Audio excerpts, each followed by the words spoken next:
Okay, so today we're going to be pressing woven style patches, just like this here, onto hats. Another style of patches is getting embroidered, which we had first ordered but then decided to get a different style.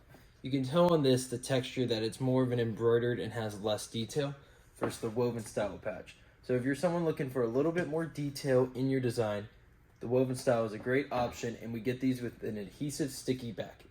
So today, first thing you're going to do, you're going to grab your hat. It'll usually come with like a paper inside. I like to take this out. And then for these style, because there's a little lip when you put it on the press that I'll show you how to get rid of. I like to keep the flap inside like that for extra support. But typically, I would pull this section out when lining it up. So for these, we're going to keep it like this. And on my press, I have to push this down to be able to put the hat underneath like this. So you get it in a good position there so that the front bill is right over, like you kind of want it to be a little bit on, a little off, so that you can get a good position when you put the patch on. So at first, you can kind of see there's a little bit of a space of air. So the way to get that, we're going to do a pre-treatment of a pre-press. I like to use this stretch pad from Stalls. This is great for, typically you would use like a parchment paper or something to protect your garment, but these flex pads, I got another one right here. They're really good for doing heat transfers or doing different style of designs, super flexible, and they last for hundreds of prints.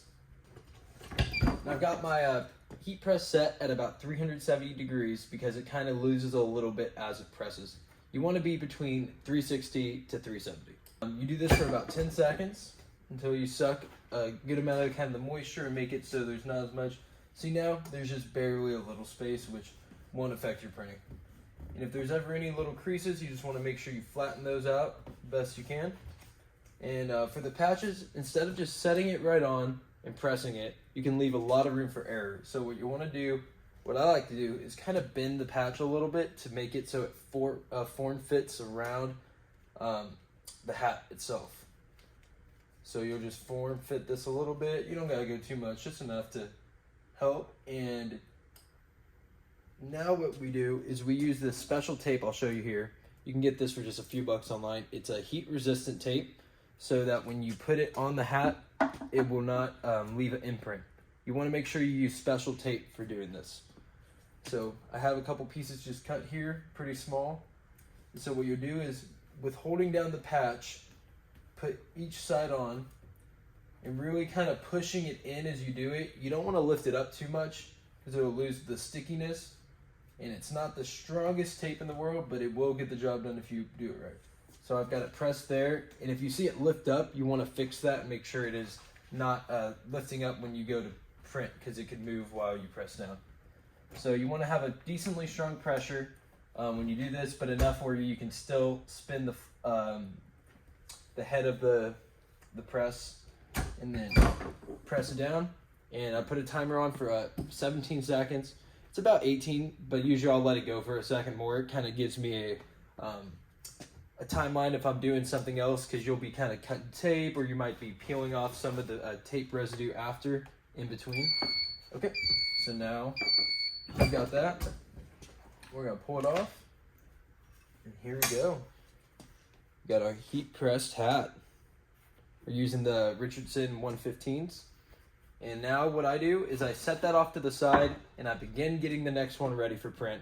But there's a couple things you can do while you are printing the hats. You can be, what I'll do is I'll have my tape here, and I'll show you for an example. You'll get a good, pretty long strip, about, I'm not sure if you can see, it's about this size. And what you'll do is put it on the table. And this is what I like to do. People can do different things, but this helps me keep a good flow. You get it so it hangs off, and then just kind of cut long enough pieces. They just need to be about an inch or about half an inch. They don't need to be crazy long. And that way, when you're printing, you'll have about 6 to 10 lined up, so you can keep a flow. And then if you're caught up on that, what you do is you'll pull these off the press like I showed you, and then once they've cooled down a little bit, you'll come and peel the tape off.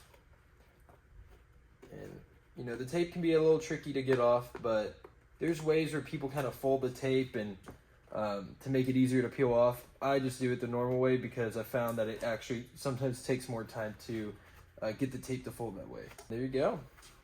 That is how you heat press an embroidered or woven patch. Follow us or subscribe for more screen printing tips, print-related heat transfers.